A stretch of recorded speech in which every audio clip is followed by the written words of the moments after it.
Hi everyone, Here we are. I'm Jen. and I'm Anna. And we want to walk you through our voxels exhibition for our collection Deep Blue, which is launching in a couple of days. It's our first super rare space.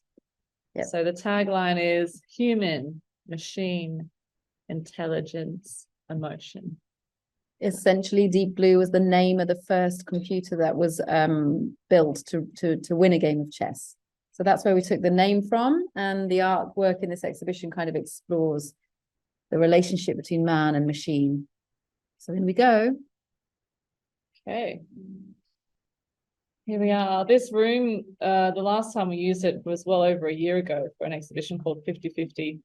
Some of you might remember. It's nice to see it revamped and being used again. Okay, take us on a tour, Jen. Where should we start? Well, first, I just want to say that it's really important to us to put an NFT drop or a collection together in a room, because part of the reason we exist is to add traditional art world curation to NFTs. So we believe that putting artwork into a space, in spaces that are next to each other, it creates a new sort of sense of narrative, which is why we always exhibit a drop in this way. So should we just start here? Yep. So these are two still works by an artist called Stanislav Bartnikas. He is an aerial photographer, actually. Although these look a little bit like the surfaces of water, they're actually aerial photographs taken over Iceland, over the glacial lakes of Iceland. They're really cool because they kind of play with the idea of perspective. So, you know, are you far, are you close? Here's this idea of our human existence in this world.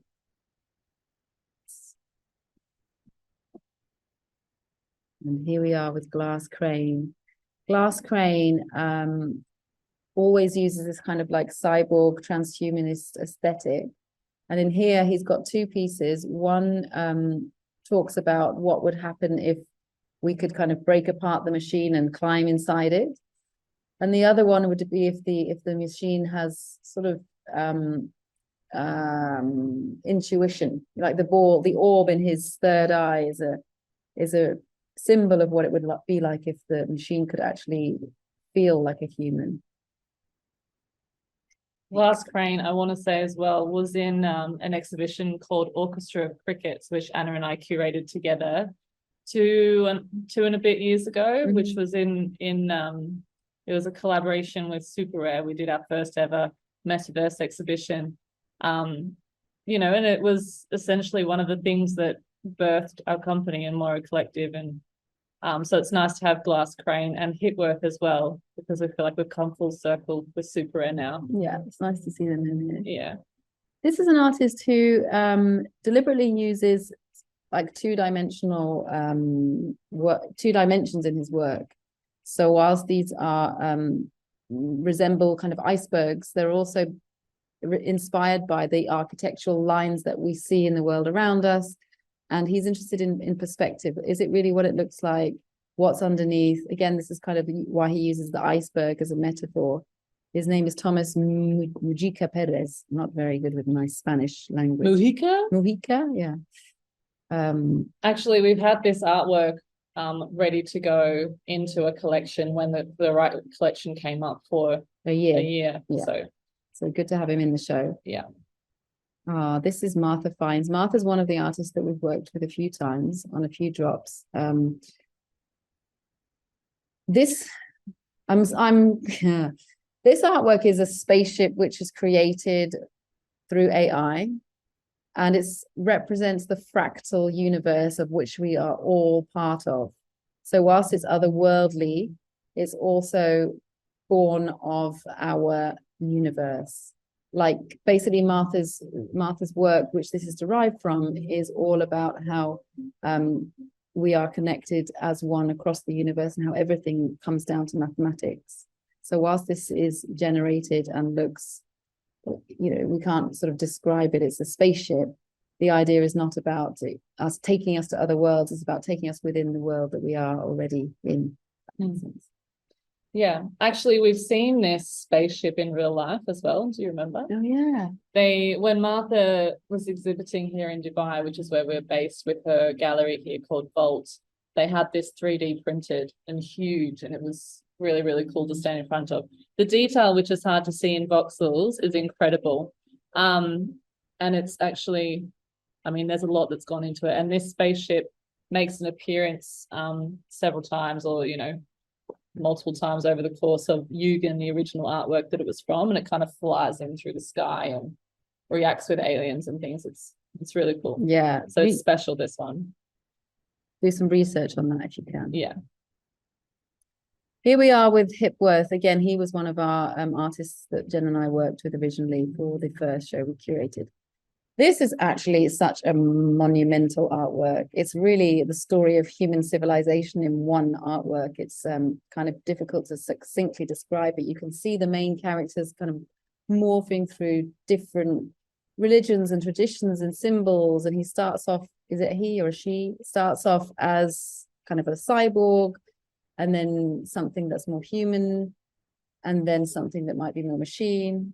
What I like in this particular work is these kinds of threads that you see. They're either in the part of the jewelry, or there's sort of like veins going across the face, and I feel like that's the stuff that binds it all together. But there's so much to say. There's like organic elements, inorganic elements. But essentially, it's about how the intelligence that we give machines actually comes from within us. Yeah, and also about how that intelligence that we've given to machines is also, it's built using elements that are from the earth. So although it's not necessarily organic or natural in that it was made without human, what's the word? Intervention. It's still all made from natural elements, like as we are, like everything that we've created comes from the earth, and it's part of that sort of cyclical journey. All right. On to now we Jake. So Jake, Jake's has his own soundtrack. So Jake is an artist who has an ability called synesthesia, which means that when he hears something, he sees in color. So the sound of deep blue, the color deep blue, is actually E major. So he has composed a soundtrack for this piece. It's got several layers. It starts off as an abstract physical painting and a soundtrack which he composes separately, and then he fuses them together by taking parts of the painting, animating the painting, and then bringing the soundtrack in together with it. It's really meditative. It's a very cool piece, and it's the first time he's made a piece on this scale, and we're very excited to have him in our show. Yeah, and this has 2 different reserve prices. So if it gets up to a certain price point, which is 5.4 ETH in this case, the collector also gets the original painting, which is very much part of the piece. Yeah. I love this one. Okay. Here we have Mr. Gary Cartlidge. Yeah, Gary has really taken the thematic of the chess game, which was, as I mentioned, Deep Blue was named after the chess playing computer, and he's made a whole story out of it. So this is actually inspired by an old 17th century painting where the devil is playing chess with a man, and it seems like the devil is winning, but actually in later years what they found out was that there was still one more move left.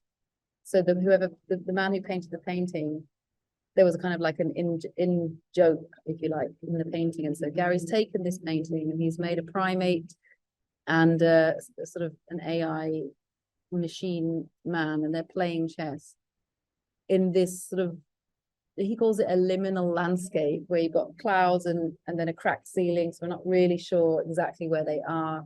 And then there's this flickering of the lights, which represent the angels or the otherworldly forces that are coming into play. So again, it's a lot of narrative in this piece. It's really special, and he's got a heart next to him. The primate has a heart, which is supposed to represent humanity and the emotions of humans, and how those can never be really replaced by machines.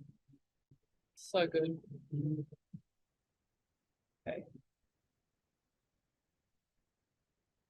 And this is our good friend Darian Zam's artwork. if you go a little bit closer, you can see that the background of this is actually binary code. So this work is called Thought Prism. It's based on a photograph of a model called Celia Hammond, and her brain or head is a prism. So it's, again, taking this thematic of what humans have innately inside them, the intelligence and the many different possibilities, reflections and refractions that can happen inside someone's mind are reflected in this. The binary code is also indicative of how we are really also kind of clever machines, if you like. And he takes a lot of inspiration from the fashion industry. He worked in the fashion industry for a long time. So that's why he chose this model. All right, and then here we have Lamia. Actually, should we tell how we found this piece? Yeah, okay. This Lamia wasn't included in the exhibition until kind of a little later, but just for fun, Anna Googled deep blue. I put deep blue in the Twitter search. Anyway, this came up and we just love her work. This is actually a painting. It's an acrylic painting. That's why I really think it's impressive, because at MORROW, obviously, we champion both sides of digital, traditional, also all artists, whatever medium they choose. But I think this is really interesting because she's painted this completely with acrylic paint and then decided to make digital, an NFT out of it. And it's of the deep, fictional deep space nebula, but again, taking our perspective out of our human kind of world, our Earth, and putting it out there into space, and how much there is out there, and how much we don't really know about what the world surrounds us with. And I love the detail. I don't know if you can zoom in a little bit. Yeah, you can see it probably better on. It actually looks a little bit like sort of it's been AI generated. That's why I like it. But it's, yeah. Okay. And here we have, this is AI generated. We have Audrey Miller. So she's a geometric artist. So you'll see the frame that comes back will be something that she's designed by hand. When it comes back, the patterns, the geometric patterns. There, that one. So yeah, Audrey has an interesting process, because she uses mathematics and formula, but she uses the mathematical patterns that already exist in nature, in architecture, in science, in the universe, and then abstracts them into patterns. And what she's trying to say with this animation is that underneath something that can look flat, like a geometric pattern, there are different planes of existence and interpretation. And this particular series is called The Spirit of the Algorithm, because she imagined what would happen if the machine had a consciousness, and the algorithm was that consciousness.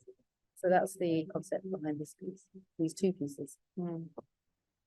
And they look really good on a wall with that piece by Lamia. So another good reason to put art into a room like this. Yeah. And anyway, that's it.